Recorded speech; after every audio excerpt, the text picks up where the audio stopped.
இந்த வசனத்தை கேட்கறதுக்கு எனக்கு மிகவும் சந்தோஷமாக இருக்குமா நினைக்கிறேன். நாளைக்கு இலங்கையிலிருந்து இன்று வரைக்கும் எங்களுடைய அண்ணன், என்னுடைய சொந்த அண்ணன் மாதிரி பார்க்கக்கூடிய என்னுடைய அண்ணன் திரு ஜோசப் விஜய் அவர்கள் நாளைய தினம் தமிழ்நாட்டின் வரலாறு காணாத ஒரு வெற்றியோட எம்ஜிஆருக்கு அடுத்தபடியாக எம்ஜிஆருக்கு ஒரு தடவை மேல போய் என்னுடைய அண்ணன் விஜய் அவர்கள் நாளை தமிழ்நாட்டினுடைய முதலமைச்சராக பதவியேற்கின்றதை என்னுடைய இரண்டு கண்களாலை ஒரு தடவை குட்டிமணியும் தங்கத்துறையும் வெளிக்கடை சிறைச்சாலையின் போது கொல்லப்படுகின்ற போது கடைசி நிமிடங்களிலே கேட்டார்கள், உங்களுக்கு என்ன ஆசைப்படுகிறீர்கள் என்று. அப்போ அவன் சொன்னான், என்னுடைய இந்த இரண்டு கண்கள் நான் செத்தா பிறகும் எங்களுக்கு தமிழீழம் கிடைக்கிறது என்பதை நான் பார்க்க வேண்டும் என்பதற்காக அவனுடைய கண்ணை. இந்த வசனத்தை கேட்கறதுக்கு எனக்கு மிகவும் சந்தோஷமாக இருக்குமா நினைக்கிறேன். நாளைக்கு இலங்கையிலிருந்து இன்று வரைக்கும் எங்களுடைய அண்ணன், என்னுடைய சொந்த அண்ணன் மாதிரி பார்க்கக்கூடிய என்னுடைய அண்ணன் திரு ஜோசப் விஜய் அவர்கள் நாளைய தினம் தமிழ்நாட்டின் வரலாறு காணாத ஒரு வெற்றியோட எம்ஜிஆருக்கு அடுத்தபடியாக எம்ஜிஆருக்கு ஒரு தடவை மேலே போய் என்னுடைய அண்ணன் விஜய் அவர்கள் நாளை தமிழ்நாட்டினுடைய முதலமைச்சராக பதவியேற்கின்றதை என்னுடைய இரண்டு கண்களாலை ஒரு தடவை குட்டிமணியும் தங்கத்துறையும் வெளிக்கடை சிறைச்சாலையின் போது கொல்லப்படுகின்ற போது கடைசி நிமிடங்களிலே கேட்டார்கள், உங்களுக்கு என்ன ஆசைப்படுகிறீர்கள் என்று. அப்போ அவன் சொன்னான், என்னுடைய இந்த இரண்டு கண்கள் நான் செத்தா பிறகும் எங்களுக்கு தமிழீழம் கிடைக்கிறது என்பதை நான் பார்க்க வேண்டும் என்பதற்காக அவனுடைய கண்ணை குத்தி குத்தி இந்த சிங்கள காடியர்கள் ஒரு தடவை வெளிக்கடை சிறைச்சாலையில் என்று நினைக்கிறேன் குத்தி கொலை செய்தார்கள். அதே மாதிரி இன்று என்னை எவனாவது கேட்டால் உன்னுடைய கடைசி ஆசை என்ன என்று என்னுடைய தமிழ்நாட்டு முதலமைச்சர் திரு ஜோசப் விஜய் ஆகிய நான் என்பதை வாசிக்கின்ற போது அதை என்னுடைய இரண்டு கண்களாலும் பார்க்க வேண்டும் என்று ஆசைப்படுகிறேன். நேற்றைய தினம் நான் என்னுடைய ஒரு நிமிட உரையின் போது எங்களுடைய நெடுந்தீவை முடிந்தால் தமிழகத்துக்கு கொடுங்கள் என்று சொல்லுகின்ற அந்த ஒரு வசனத்திற்காக ஒட்டுமொத்த தற்குறிகளும் நேற்று கத்தியதை நான் பார்த்தேன். கத்துங்கடா, கத்துங்க, இதையும் கத்துங்க, இதுக்கு மேலேயும் கத்துங்க. இதை பற்றி நான் கவலைப்பட போறதில்லை. ஏனென்றால் அரசியலில் யாரும் கருத்தை தெரிவிக்கலாம். ஆனால் இன்று தமிழக மக்கள் ஒரு உணர்வுள்ள தமிழனாக நிரூபித்திருக்கிறார்கள்.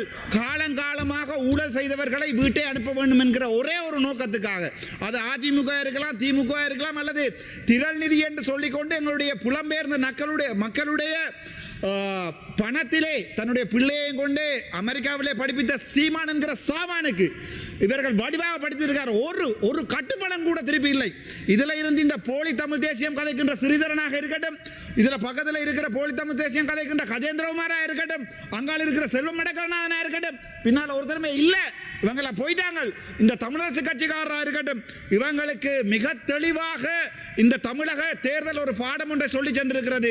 தேசிய தலைவருடைய போராட்டத்தையும் தேசிய தலைவருடைய அர்ப்பணிப்புகளையும் மாவீரர்களுடைய அர்ப்பணிப்புகளையும் எவனொருவன் தன்னுடைய அரசியலுக்காக பாவிக்கிறானோ அவன் மக்களாலே தூக்கி எறிக்கப்படுவான். எவனொருவன் அந்த போலி தேசியம், அதில் ஒருத்தர் இருக்கிறார் மணிவண்ணன் என்று, டாக்டர்ஸ் கால நக்கின மணிவண்ணன் அன்றைக்கு என்னுடைய நீதிமன்றத்திலே போராடுகிறார் ராமநாதன் அர்ச்சுனாவினுடைய துப்பாக்கியை பறிக்க சொல்லி. நான் இன்றைக்கு சொல்லுகிறேன், என்னுடைய இனம் துப்பாக்கியால் தன்னை பாதுகாத்துக் கொண்ட இனம், அதை மறப்பதற்கு நான் தயாராக இல்லை. ஆனால் இன்று கூட நான் விரும்புகிறேன் சிங்கள மக்களோடு நாங்கள் ஒற்றுமையாக இருக்க வேண்டும் என்று.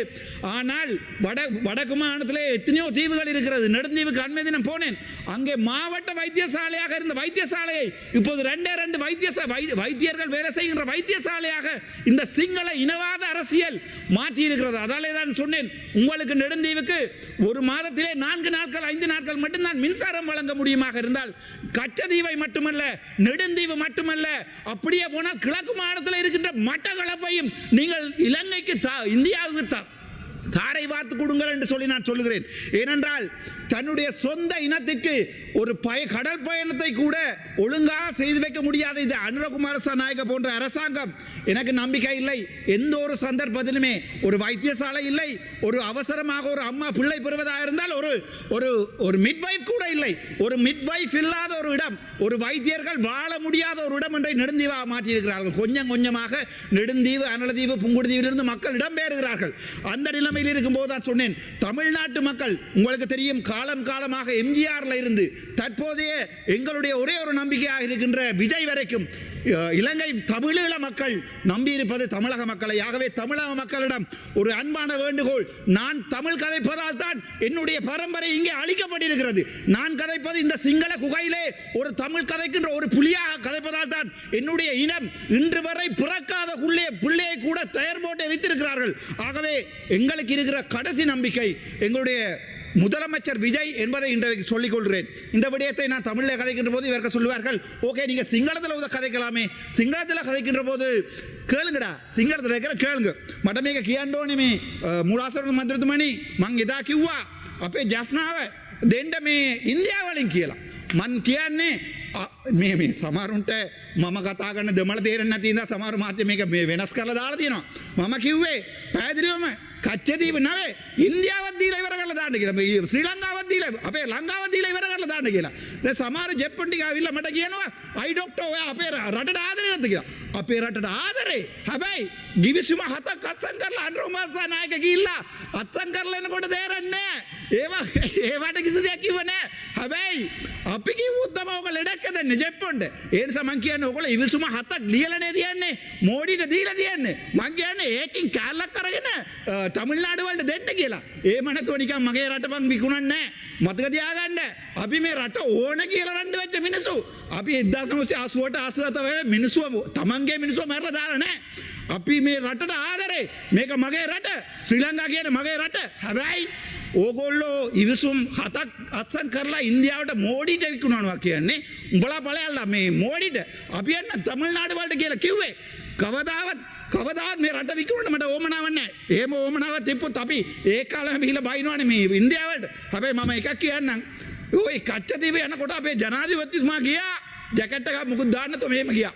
මෙහෙම ගියාම ඔක්කොම ඔන්න ජනාධිපති යනවා කච්චදීව. ඔබතුමාට තව විනාඩි දෙකක කාලයක් තිබෙනවා ගරුමා. අපි යනකොට අපි ගියා මේ බෝට් වලට.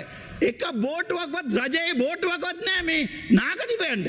උඹලා තමයි කිව්වේ මේ පිළිමි වන්දනාම ගෝත්‍රික වැඩ කියලා. මතකයිද? පිළිමි වන්දනාව ගෝත්‍රික වැඩ කියලා මිනිස්සු නාගදීපට යන්න මේ රජේ එක බෝටුවක්වත් දාලා නැහැ. මතක තියාගන්න. ඒ නිසා තමයි මම මේ බෝට් එක නැක්කේ. ඒ නිසා තමයි මේ වීඩියෝ ලීක් උනේ මේ ජැකට් නැතුව. මම මූදුව උපදිලා අවුරුදු 40යි. ඒ නිසා මට පීනන්න පුළුවන්. හැබැයි පොඩි දරුවෝ එනවා. අම්මාලා යනවා ජැකට් එක නැතුව. මගේ එක ගලවලා දුන්නේ අම්මා දාගන්න කියලා. මම බෝටුව පෙරළුනොත් මට බේර ගන්න පුළුවන් මාව. හැබැයි අම්මාලා දරුවෝ බේරගන්නේ කවුද? උඹලා දාවිලා මේ ජෙප්පෝ ටිකත් ආවිලා බේරන්න.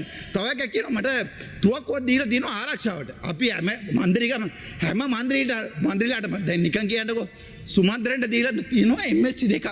හැබැයි පාර්ලිමේන්තු මන්ත්‍රී මට එක පොලිසිය ආරක්ෂාවක් නැහැ. හැබැයි අපේ පරම්පරාවට පොරදුයි ඔය තුවක්කුව. අනේ ඕක ලෝඩ් කරලා අන්ලෝඩ් කරලා සේව් එකට දාන්න තේරෙන්නේ නැතුවද අවුරුදු 40 මං ඉන්නේ. මම හිතන්නේ මම අවුරුදු 6ක් ඉන්නකොට ඔය මේ ඩිස්මැන්ටල් කරන ඔය ගන්න එක. මගේ තාත්තාගේ පපුව තිබ්බේ මිත්‍ර තිබ්බේ ගන්න එක. මගේ අයියාගේ මිත්‍ර තිබ්බේ ගන්න එක. මම මේ ගන්න එක තමයි උපදුනේ. ඒ නිසා මට ඒක ලෝඩ් කරලා සේව් එකට දාලා ඔයා ගල් එකක් ගැහුවොත් මම බඩි දිනනවා කියලා කියන්නේ මට තප්පරයක්වත් යන්නේ නැහැ. හැබැයි මට තේරෙන්නේ නැහැ. ඒ බම්බෝ කරන්නේ ගන්න එක දීලා තියෙන්නේ. මට ආරක්ෂා කරගන්න පුළුවන්. හැබැයි ලැජ්ජ වෙන්න ඕනේ අන්ද්‍ර කුමාරසනායක ආණ්ඩුව. ඒක ඇමති කෙනෙකුට ඕගොල්ලෝ ආරක්ෂා නැතුව පාර යනවාද කියලා බලන්නකෝ.